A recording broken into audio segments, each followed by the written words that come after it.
여러분 그거 아세요? 여러분이 얼마나 좋은 교회를 이렇게 다니고 계신지 여러분 혹시 아십니까? 제가 이렇게 여러분을 딱 봤을 때 충분히 아시는가라는 생각이 들었어요. 사실 잘 모릅니다. 이 안에 있으면 우리의 모습을, 내 모습을 알기가 쉽지가 않잖아요. 네, 제가 작년에도 그렇고 올해도 이렇게 멜번에 왔을 때, 특별히 임브레이스 교회를 왔을 때 정말 내가 만약에 호주에 산다면 임브레이스 교회를 다니겠다 그런 마음이 들어요. 여러분 정말 좋은 교회를 섬기고 계신 겁니다. 좋은 교회를 다니고 계신 거예요. 그래서 이 말씀을 꼭 아침에 드리고 싶었어요. 여러분 자부심을 가지셔도 돼요. 자부심을 가지셔도 됩니다. 우리 옆에 있는 분들에게 그렇게 좀 고백해 보시겠어요? 당신 정말 좋은 교회 다니시는군요. 이렇게요.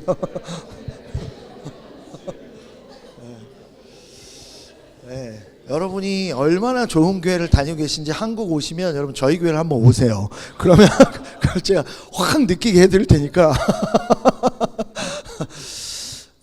지난달에 이번 달이죠. 그 명절 기간에 장 목사님 저희 교회 오셔서 말씀 전해주시고 너무 뜨거운 시간을 이렇게 보냈습니다. 사모님도 같이 오셔서 같이 또 교제하면서 너무 정말 목사님을 통해 은혜를 많이 받았어요. 그래서 저희 교회 우리 성도님들도 제가 여기 호주에 또 임브레이스 교회 오늘 예배 이렇게 설교하고 하는 걸 알고 있습니다. 그래서 저희 교회 중보팀들이 기도하고 있고, 저는 사역을 갈 때마다 저는 저를 믿지 않아요. 저는 저희 교회 중보기도 팀을 믿습니다. 물론 하나님을 믿지만 그래서 오늘 하나님께서 여러분들에게 주님의 마음을 나눠주실 거라고 믿습니다. 아멘. 여러분 교회가 그 씨앗이 돼서 심겨주신 그 사랑이 이번 주간에 많은 목회자들을 통해서 열매로 나타났고, 또 그 분들이 다시 자신의 또 교회로 지역으로 가서 또 심겨지고, 그렇게 여러분 목회자 한 사람이 회복될 때 교회가 삽니다. 그래서 지난 한 주간 여러분이 섬겨주셨던 그 일은요, 사실은 교회를 세운 일이었고, 그리고 그 교회를 통해서 저는 도시가 산다고 믿거든요. 그래서 그 일에 작은 씨앗이 되어주셔서 다시 한번 너무 감사드리고, 이거 아무 교회나 할 수 있는 일이 아닙니다. 여러분 하나님이 맡겨주셔야 할 수 있고, 또 하나님이 맡기셨을 때 기쁨으로 순종해야 할 수 있는 일이거든요. 그 일을 감당해 주셔서 너무 감사하고, 그 일을 감당하고 있는 임브레이스 교회 진짜 좋은 교회입니다. 그래서 제가 말씀드린 거예요. 여러분 정말 좋은 교회 다니고 계신 겁니다. 한 번만 더 여러분 못 믿는 것 같아서 옆에 계신 분에게 진짜예요, 좋은 교회 다니고 계신 거예요, 그렇게 얘기해 주세요.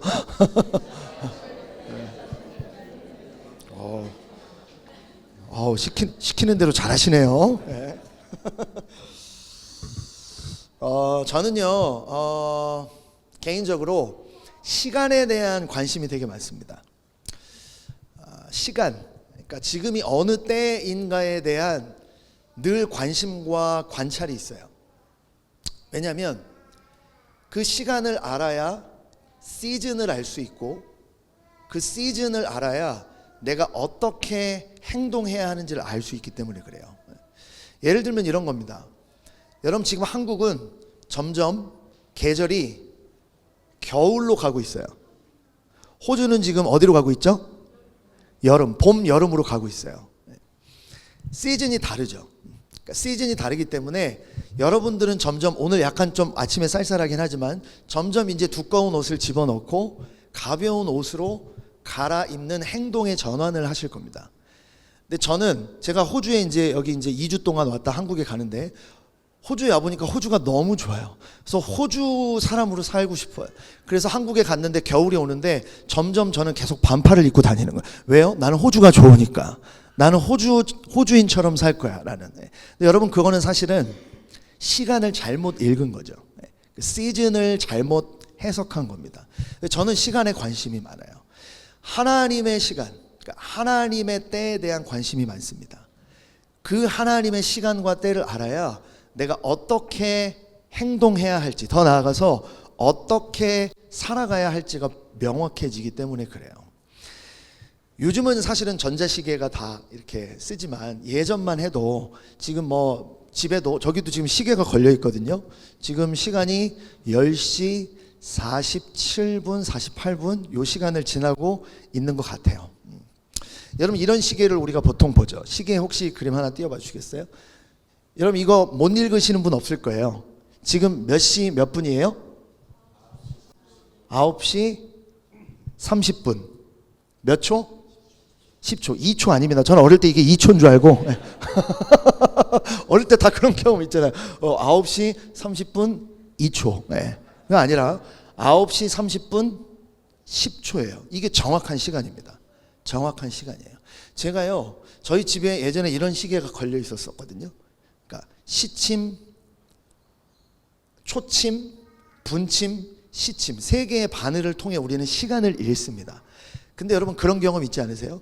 집에 이런 시간이 걸려 있으면 약속 시간이 있는데 시계를 바늘을 하나 잘못 봐가지고 1시간 먼저 나간다든지 그건 괜찮아요. 기다리면 되니까. 근데 1시간, 2시간 헷갈려가지고 좀 지나서 나간 경험이 아마 있으실 겁니다. 시계 바늘을 잘못 봐가지고. 그러니까 여러분 우리가 시간을 잘못 읽으면 이런 반응이 나오게 돼 있어요. 그러니까 시간을 읽는다는 거, 우리 인생의 시간을 읽는다는 건 굉장히 중요합니다.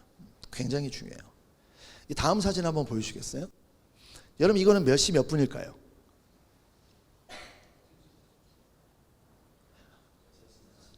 예? 이게 지금 시침이 없는데요, 목사님? 예.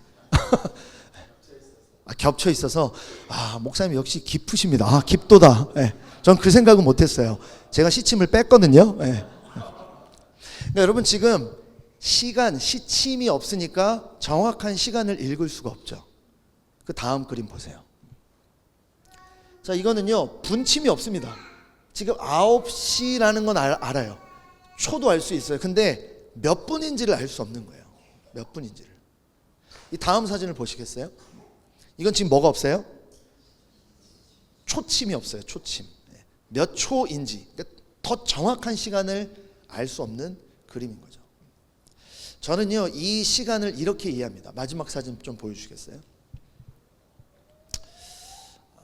여러분 우리가 지금이 어느 때인지, 특별히 지금이 어떠한 하나님의 시즌인지를 우리가 정확히 알기 위해서는 내 개인의 시간, 그리고 내가 속한 교회 공동체의 시간이 따로 있고요.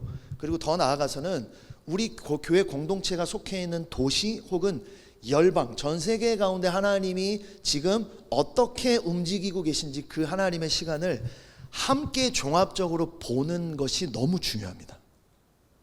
왜냐하면 내 개인의 시간만 보면요 지금이 몇 시 몇 분인지를 몰라요. 몇 초인지만 합니다. 내가 우리 교회 안에만 있으면 내 개인의 시간과 내 교회의 시간만 이해하면 우리는 몇 분 몇 초인지는 알 수 있을지 몰라도 지금이 몇 시인지는 알 수 없습니다. 내가 개인의 시간을 이해하고 도시 혹은 열방의 시간을 이해하지만 내가 교회 공동체 안에 속하지 않고 그 지금 우리 교회 공동체 가운데 하나님이 행하시는 그 하나님의 때를 이해하지 못하면 몇 시 몇 초인지는 아는데 정확히 몇 분인지를 알 수 없어요. 몇 시 몇 분 몇 초인지를 정확하게 알기 위해서는 나 개인의 시간, 그리고 지금 이 임브레이스 교회 가운데 하나님이 행하시고 있는 하나님의 때, 더 나아가서 이 멜번 도시 혹은 이 호주 땅 혹은 한국과 전 세계 가운데 하나님이 지금 어떠한 시즌 가운데 우리를 이끌고 계신지를 알아야 됩니다. 이 세 가지를 함께 볼 수 있어야 돼요. 그래야 이 시간에 따라 내가 지금 어디로 가야 할지, 언제 가야 할지, 그리고 내가 어떻게 행동하고 어떻게 순종하고 어떻게 살아야 할지가 정확하게 분별이 되는 겁니다. 그래서 이 하나님의 시간을 이해하는 것이 저는 통찰력이라고 생각해요. 통찰력.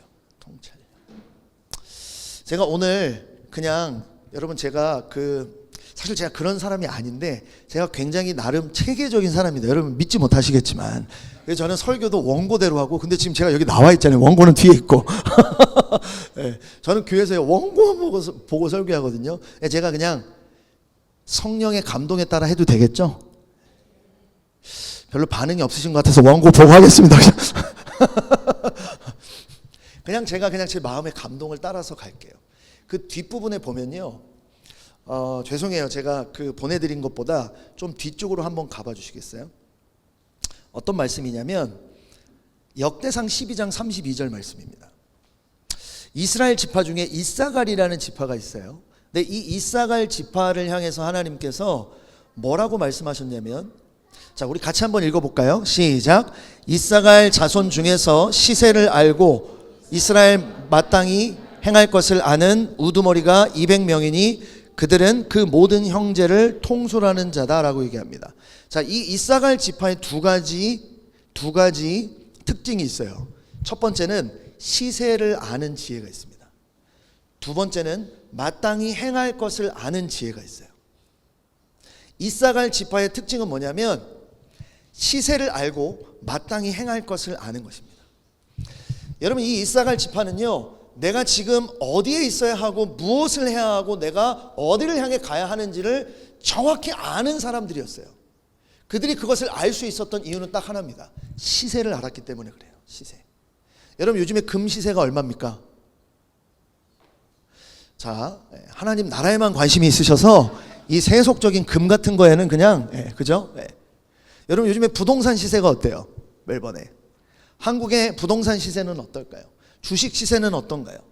여러분, 우리가 흔히 시세라고 얘기할 때는 뭐냐면요, 지금 부동산, 금 혹은 뭐 주식 이런 것에 지금 현재 이때에 지금 그 가치가 얼마나 하는지를 물어볼 때 시세를 얘기합니다. 시세를 얘기해요. 여러분, 세상 사람들도 시세에 관심이 많습니다. 그 시세에 맞게 투자를 해야 돈을 벌 수가 있어요. 여러분, 하물며 하나님 나라는 어떨까요?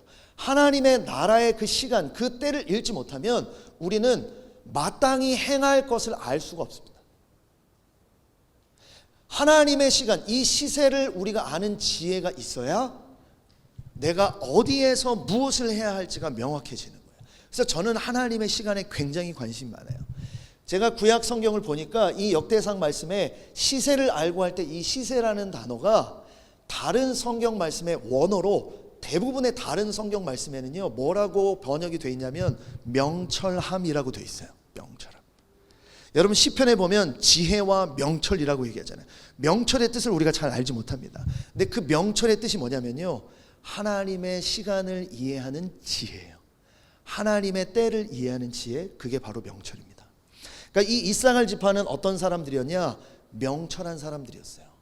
그들의 명철함은 그들의 행동으로, 그들의 삶의 라이프 스타일로, 그들의 선택으로 나타난 것이죠.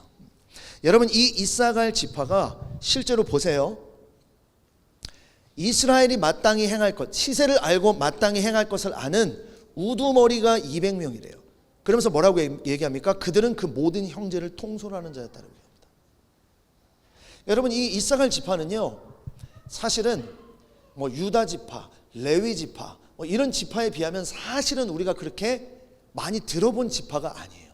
근데 이 지파가 이스라엘을 통솔하는 리더십이 됩니다. 이들이 리더가 될 수 있었던 이유는 딱 하나예요. 하나님의 때를 아는 지혜와 그에 반응해서 마땅히 행할 것을 아는 지혜가 있었기 때문입니다. 여러분, 그렇다면 이들에게 이러한 명철함과 지혜가 어떻게 부어지게 된 걸까요? 두 가지를 말씀드릴게요. 저는 이 이사갈 지파 안에 있는 지혜가 임브레이스 교회 안에 있다라고 믿습니다. 제가 그걸 봤어요. 여러분에게 이걸 도전하는 것이 아니에요. 여러분에게 이것이 있음을 아시라는 거예요. 근데 이 안에 있으면 나는 잘 모릅니다. 근데 여러분, 저는 밖에서 왔잖아요. 제가 여러분을 보는데 이사갈 지파와 같은 거예요. 제가 장 목사님을 보는데 이사갈 지파다라는 그 감동이 있었어요. 모르셨죠, 목사님? 오늘 아시게 될 겁니다. 할렐루야. 믿으시면 아멘. 제가 여러분의 교회를 보는데요, 이사갈 지파다, 이 교회는 이사갈 지파다, 이 마음이 들었어요. 여러분, 이들의 지혜는 어디로부터 오게 된 것일까요? 이 지혜의 뿌리가 무엇일까요? 신명기 33장 18절 말씀입니다. 신명기 33장 18절 같이 한번 읽어볼게요. 시작. 스불론에 대하여는 일러스되 스불론이여 기뻐하라. 이사갈이여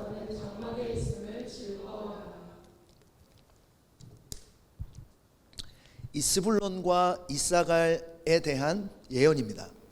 스불론 지파에 대해서 뭐라고 얘기해요? 너는 밖으로 나감을 기뻐하래요.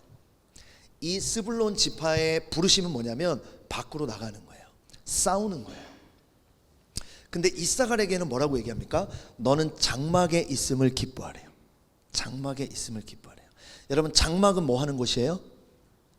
예배하는 곳입니다. 기도하는 곳이에요.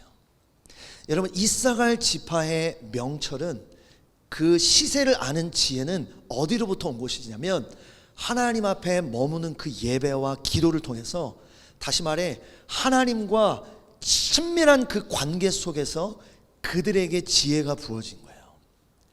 그냥 밖으로 다니면서 시세를 아는 게 아닙니다. 그들의 이 하나님의 시간을 아는 지혜는요, 하나님의 뜻을 알고 하나님의 마음을 알고 하나님의 때를 아는 지혜가 시작된 곳은 어디냐면 바로 하나님 앞에 머무는 시간을 통해서요. 여러분, 저는 이 임브레이스 교회가 장막 안에 거함을 기뻐하는 교회인 줄로 믿습니다. 기도하는 교회인 줄로 믿습니다.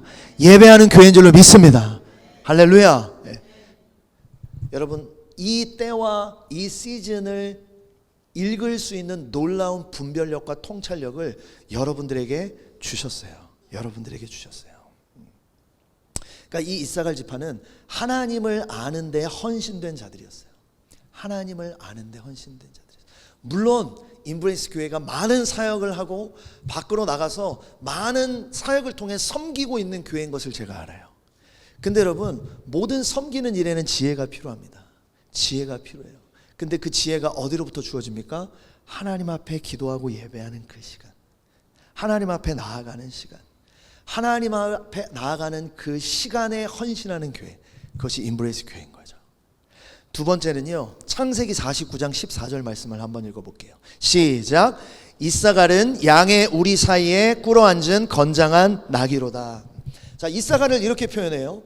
건장한 나귀래요. 건장한 나귀. 여러분, 건장한 나귀에서는요, 힘이 느껴지죠. 뭔가 당장이라도 밖으로 나가 싸울 수 있는 힘과 일할 수 있는, 이 나귀는 사실은 일하는 동물이잖아요.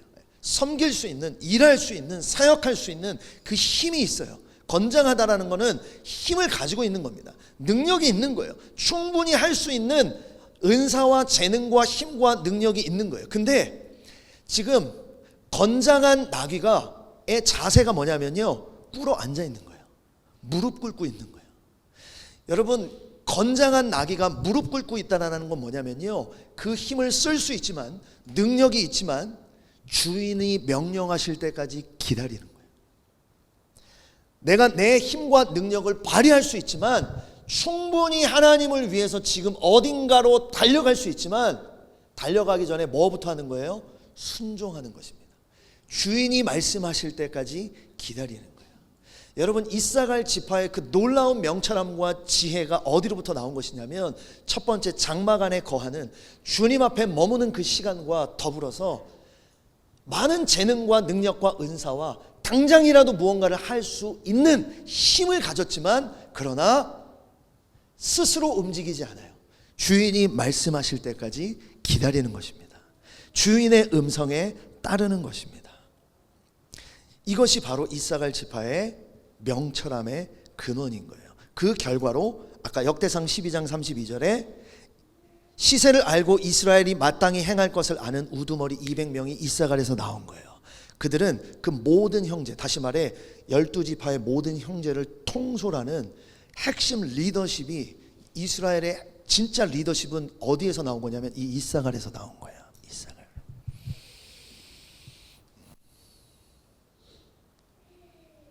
여러분, 바로 이것이 임브레이스 교회입니다. 여러분의 부르심인 줄로 믿습니다. 아멘. 아멘이 왜 이렇게 작습니까? 할렐루야. 아멘. 여러분, 제가 멜번에 와서 느낀 게 있어요. 금요일 날 제가 김상희 목사님 말씀을 들으면서 제가 사실은 오늘 주일 예배 때 어떤 말씀을 나눠야 될지 고민이 많이 됐어요. 여러분, 사실 뭐 설교야 거의 설교가 1000편 이상이 있습니다. 요 안에. 그러니까 사실은 얼마든지 어떤 설교든지 할 수 있는데 전사님 계속 저를 기다렸어요. 그래서 주일 설교 주세요. 주일 설교 주세요. 저도 그냥 빨리 드리고 싶었는데 계속 이 교회 가운데 하나님의 어떤 그런 하나님이 여러분들에게 좀 주고자 하는 메시지가 있지 않나라는 그 말씀. 근데 제가 금요일에 김상희 목사님 말씀 들으면서 기도하면서 주님이 저에게 이 말씀을 주셨어요. 임브레이스는 이사가리다. 여러분들은 리더들입니다. 여러분, 이 교회가 저는 이 도시의 리더라고 믿어요. 여러분의 지혜는 하나님 앞에 머물며 하나님의 음성을 기다리며 순종하는 그것으로부터 그 지혜가 나올 것입니다. 여러분, 지금이 어느 때인지를 우리가 알아야 돼요. 사도행전 1장과 2장을 금요일에 김상희 목사님께서 그 초대교회가 가운데 주셨던 예루살렘을 떠나지 말아야 했던 그 시간에 대해서 말씀을 해주셨어요. 여러분, 이 사도행전을 누가 썼냐면 누가가 썼습니다. 누가복음도 누가 썼냐면 누가가 썼어요. 이 누가가 누가복음과 사도행전을 썼거든요. 근데 이 누가는요, 직업이 의사입니다. 이 의사가 굉장히 세밀한 작업을 하는 사람이잖아요. 그러니까 이 누가는요, 자신만의 독특한 방식으로 하나님의 새 역사가 시작될 것에 대해서 몇 가지 사인을 우리에게 주고 있어요. 그러니까 그 오순절 성령이 임하시면서 교회가 시작이 되는데 그 엄청난 일을 앞두고 그러한 이와 같은 일이 곧 하나님의 부흥이 올 것이다라는 것에 대해서 이 누가는요, 이사갈 지파와 같은 지혜를 가지고 지금이 어느 때인지, 지금이 하나님의 어떠한 시간인지, 나 개인만이 아니라 우리 공동체를 통해 우리 공동체를 넘어 이 도시와 열방 가운데 그 모든 것이 초침과 분침과 시침과 같이 정확하게 지금이 몇 시, 몇 분, 몇 초인지를 하나님의 시간, 하나님의 시즌이 어느 때인지를 정확하게 누가는요, 읽고 있었던 거예요. 그것을 몇 가지 사인을 통해서 보여주고 있습니다. 이제 새로운 하나님의 역사가 시작될 것이다. 이 멜번 땅 가운데 하나님의 새 일이 시작될 것이다.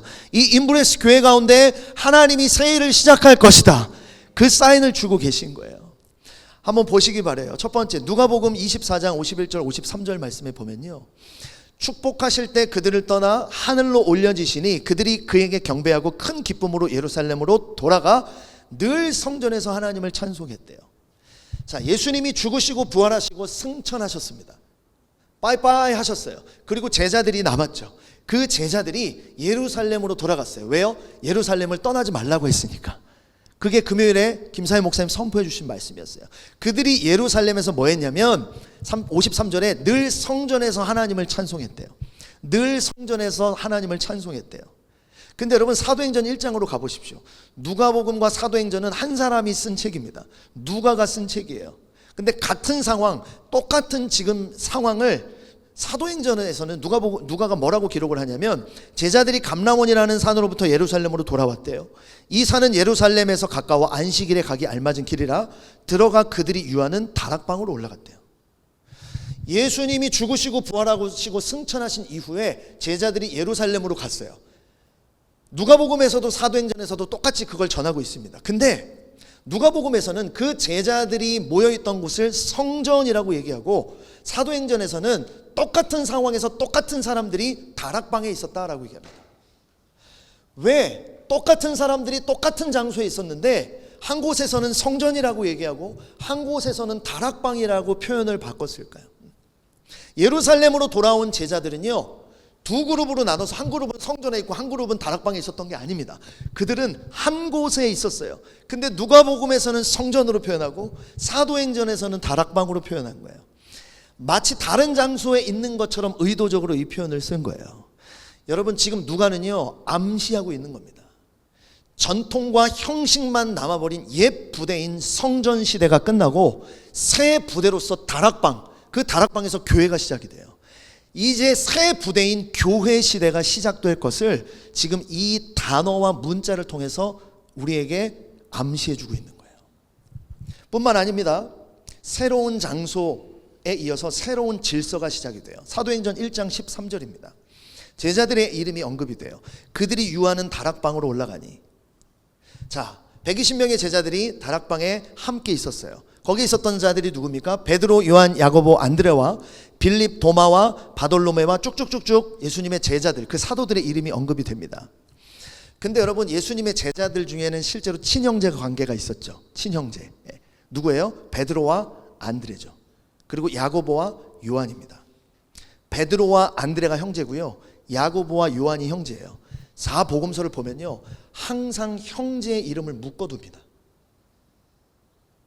그리고 형제끼리 나올 때는요, 항상 형의 이름이 앞에 나와요. 굉장히 보수적이죠. 유대인들이. 저는 굉장히 좋아합니다. 저는 형이기 때문에. 제 남동생이 있거든요. 이거 봐 임마, 제가 제 동생한테 얘기해요. 임마, 형이 임마, 찬물도 위아래가 있지. 근데 여러분, 사도행전에 넘어오면서 새로운 교회가 시작이 되면서 이 첫 번째 나오는 이름의 순서를 보세요. 베드로, 요한, 야고보, 안드레. 혈육 형제 관계를 흩어놨어요. 그리고 형이 먼저 나오지 않습니다. 지금 이 순서가 실제로 어떤 순서냐, 제가 지금 하이라이트 해놨거든요. 빨간색으로. 베드로, 요한, 야고보, 안드레는 뭐냐면요, 새롭게 시작된 새 부대인 교회의 지도자 순서입니다. 실제로 이 순서대로 교회가 그 리더십이 계속 교체가 되면서 왔어요. 그러니까 하나님 나라의 새로운 질서 아래 새롭게 정렬된 거예요. 이것을 통해 누가는 전하고 있는 거예요. 새 시대가 시작됐어. 새로운 시즌이 시작됐어. 지금 계절이 바뀌었어. 이걸 알려주고 있는 것이죠. 또 하나, 사도행전 1장 15절에서 16절 보시면 그렇게 모인 무리의 수가 120명이었대요. 그때 베드로가 그 형제들 가운데 일어서서 이르되, 여러분 한번 따라해 보시겠어요? 형제들아, 형제들아, 형제들아. 여러분, 지금이야 우리가 익숙하니까 형제님, 자매님 부르죠.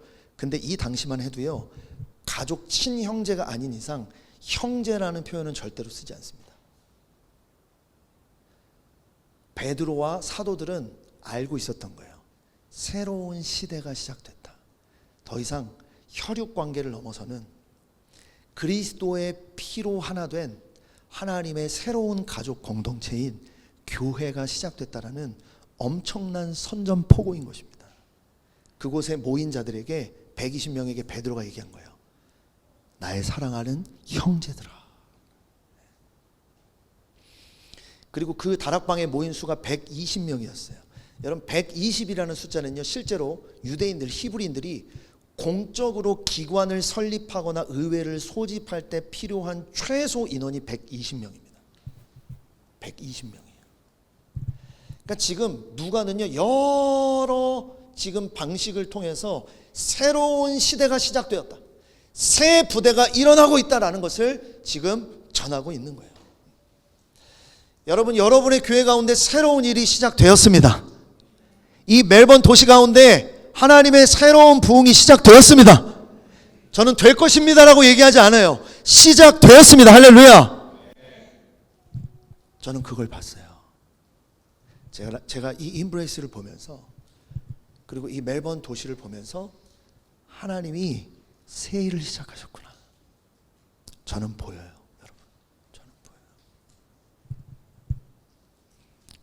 그걸 여러분들과 함께 나누고 전하라는 마음을 주님이 너무 분명하게 주셨어요. 여러분, 지금 저는 이 임브레이스 교회가 이 사도행전 1장과 2장을 넘어가는 시즌 어디쯤에 서 있다라고 저는 믿습니다. 그 여러 가지 사인들을 보여주고 계세요.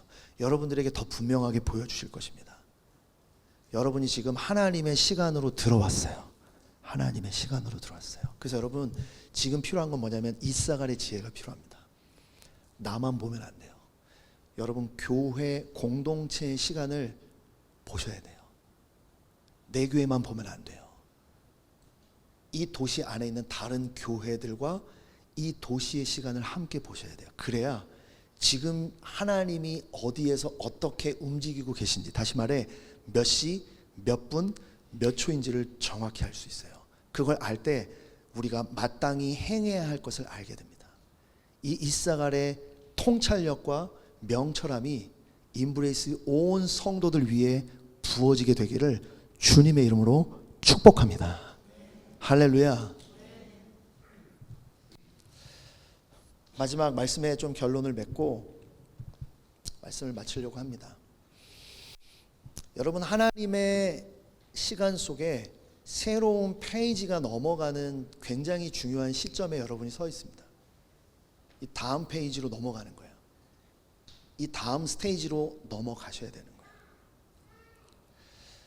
여러분, 지금 120명의 제자들은 예수님이 승천하시고 오순절이 올 때까지 10일 동안의 시간입니다. 왜냐하면 예수님이 6월절에 십자가에 못 박혀 돌아가셨고 그로부터 40일간을 제자들에게 보이셨어요. 그리고 나서 오순절에 성령이 임하신 겁니다. 김상희 목사님이 금요일에 설명해 주셨죠. 오순절은 5의 순이 10순입니다. 10순이에요. 5, 10, 1. 6월절, 더 정확하게는 무교절 시작되는 때부터 정확히 50일 후가 오순절입니다. 근데 그 사이에 40일 동안 예수님께서 제자들에게 보이셨다는 것은 나머지 열흘 동안은 제자들이 있었던 거예요. 그 열흘 동안이 완전히 새 부대, 새로운 시대, 새 부대인 교회 시대로 넘어가는 그 새로운 페이지로 넘어가는 준비 기간인 거예요. 여러분, 인브레이스가 그 열흘의 시간 안에 들어오신 겁니다. 이 시간이 너무 중요한 시간이에요. 여러분, 이 제자들이 이 열흘 동안 무엇을 했느냐가 우리가 무엇을 해야 할지를 말해줍니다. 두 가지인데요, 두 가지만 말씀드릴게요. 사도행전 1장 14절 말씀이에요. 그들이 열흘 동안 했던 것은요, 뭐였냐면 오로지 기도에 힘썼다. 오로지 기도에 힘썼다. 여러분, 이 시간을 기도의 시간으로 보내시기 바랍니다. 기도의 시간으로 보내시길 바라요. 근데 여러분, 여기에서 오로지 기도에 힘썼다라는 것은요, 기도의 모든 것을 걸었다라는 의미이면서 동시에 힘쓰다라는 그 헬라어를 제가 보니까요, 이 단어를 직역하면 어떤 게 되냐면요, 나를 끈으로 묶어두다라는 뜻입니다. 끈으로 묶어두다라는 거예요. 그러니까 기도에 나를 묶은 거예요. 근데 저는 이 말씀을 어떻게 이해하냐면, 이들이 열흘 동안 그냥 밥만 먹고 혹은 밥도 안 먹고 기도만 했다라는 의미이기도 하지만, 저는 이것을 조금 더 관계적인 의미로 푼다면, 여러분, 장 목사님하고 저하고 묶으려면 완전히 가까이 밀착해야 되겠죠. 제가 한국에 있고 목사님 호주에 있는데 우리가 서로 묶을 수는 없어요. 물리적으로. 목사님과 내가 같이 묶으려면 가까이 가야 돼요. 여러분, 120명의 제자들이 오로지 기도에 힘쓰는 그 시간은 무엇을 의미하냐면 하나님과 나를 묶는 시간이에요. 그러기 위해서는요, 하나님께 가까이 가야 돼요. 여러분, 기도는 단순히 그냥 모든 진을 빼서, 모든 내 안의 진액을 다 빼서 그냥 겨우겨우 하나님 앞에 뭔가 내가 할 수 있는 모든 에너지를 쏟아내는 것만이 기도가 아닙니다. 오로지 기도에 힘썼다라는 건 뭐냐면요, 그 시간 이들의 기도의 목적은 뭐였냐면 하나님께 가까이 가는 거였어요. 하나님께 가까이 가는 거. 그것이 이사갈 지파의 지혜의 뿌리이기도 합니다. 여러분, 이 열흘간의 시간, 하나님의 시간 속으로 들어오신 인브레이스 교회 성도 여러분, 하나님께 가까이 가십시오. 하나님께 가까이 가십시오. 거기서 모든 인브레이스 교회가 어디로 가야 하는지, 무엇을 해야 하는지에 대한 지혜를 거기서 주실 거예요. 그리고 또 하나, 그들은 오로지 기도에 힘쓴 동시에 14절 말씀에 보시면요, 여자들과 예수의 어머니 마리아와 예수의 아우들과 더불어 마음을 같이하여 오로지 기도에 힘쓴 거예요. 자, 이들이 오로지 기도에 힘썼어요. 근데 오로지 기도에 힘썼던 그 사람들이 누구냐면 여자들과 예수의 어머니 마리아와 예수의 아우들과 거기에 또 예수님의 제자들이 있었겠죠. 그 모든 사람들이 더불어 마음을 같이 함으로 오로지 기도에 힘쓴 거예요. 여러분 놀라운 사실은 뭐냐면요, 여기에 나오는 이 마가의 다락방에 있는 120명의 사람들의 면면을 보면요, 절대로 더불어 마음을 같이 할 수 없는 사람들인 거예요. 일단 예수님의 제자들부터 봅시다. 배신자들 아니에요 여러분? 예수님 버리고 도망갔던 배신자들이잖아요. 근데 거기에 120명 안에 누가 있냐면 예수의 어머니 마리아가 있대요. 여러분 만약에 저희 어머니가, 저희 어머니 아들이잖아요. 믿으십니까? 전 믿어요. 근데 여러분 저희 교회, 만약 예를 들어서 저희 교회 제 제자들이 저를 버리고 저를 배신하고 다 도망갔어요. 그리고 아들이 죽었어요. 여러분 저희 어머니가 지금 저를 버리고 간 제자들하고 같이 있는 거예요. 열흘 동안 같이 지내는 거예요. 거기에서 마음을 같이 하여 같이 기도하고 있는 거예요. 여러분 그게 가능할까요? 뿐만 아닙니다. 예수의 아우들이 있었대요. 마리아와 요셉 사이에서 태어난 아들들이 있었습니다. 예수님의 동생들이죠. 근데 여러분 예수님의 동생들이 예수님이 공생의 사역 때까지 예수님을 안 믿었어요. 오히려 형님인 예수님을 싫어했습니다. 여러분 그렇지 않겠어요? 여기 혹시 형제 계십니까? 형제, 친형제 두 분이 형제세요? 아, 그거 아니세요? 제가 딱 봐도 아닌데 형제라고 그래가지고. 여기 같이 형제가 같이 있는 분 있으세요? 없으세요? 그럼 지금 동생이세요? 형이세요? 형이세요? 동생이 있으시죠? 혹시 동생이세요? 뒤에 분은?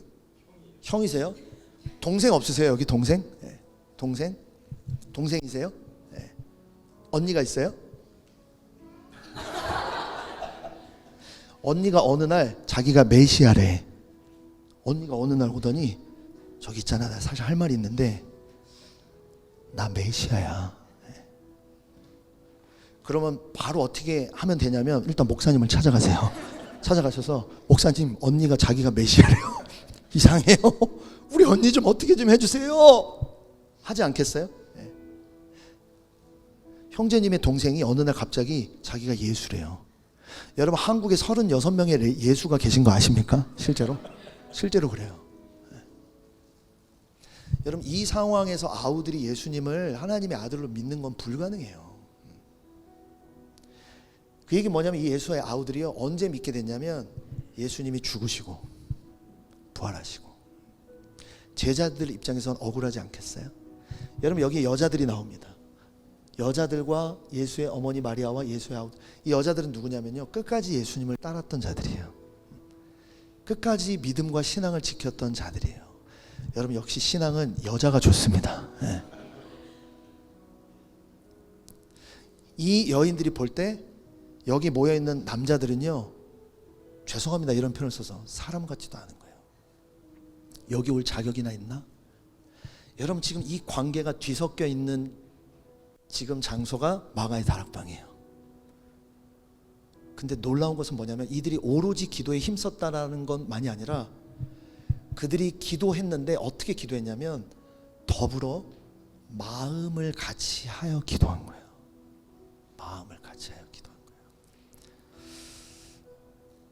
여러분 저는 임브레이스 교회 가운데, 저는 임브레이스 교회가 오늘 제목 한번 띄워봐 주시겠어요?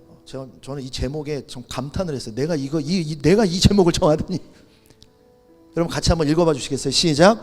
Embrace 바로 지금입니다. 저처럼 읽으셔야 돼요. Embrace 바로 지금. 이렇게 하시면 안 돼요. 자 다시 한번 기회를 드릴게요. 시작. Embrace 바로 지금입니다. 바로 지금이에요. 여러분 이 시간 안으로 들어오신 것을 환영합니다. 하나님의 새 역사, 새 부흥, 새로운 페이지가 넘어가는 이 시간 안으로 들어오신 것을 축복합니다. 두 가지만 기억하세요. 마음을 함께 하세요. 마음을 함께 함으로 오로지 기도에 힘쓰십시오. 하나님께 가까이 나아가십시오. 그러면 여러분의 새로운 페이지가 넘어갈 겁니다. 사도행전 2장, 오늘 우리가 읽었던 본문에 제가 오늘 한 절만 목사님께 부탁드렸더니 본문이 한 절이에요. 저를 이렇게 말씀하셨어요. 사도행전 2장 1절 우리가 처음에 읽었던 그 말씀, 오순절 날이 이름에, 여러분에게 그 시간이 곧 임하게 될 것입니다. 임브레이스 바로 지금입니다. 우리 같이 기도하겠습니다.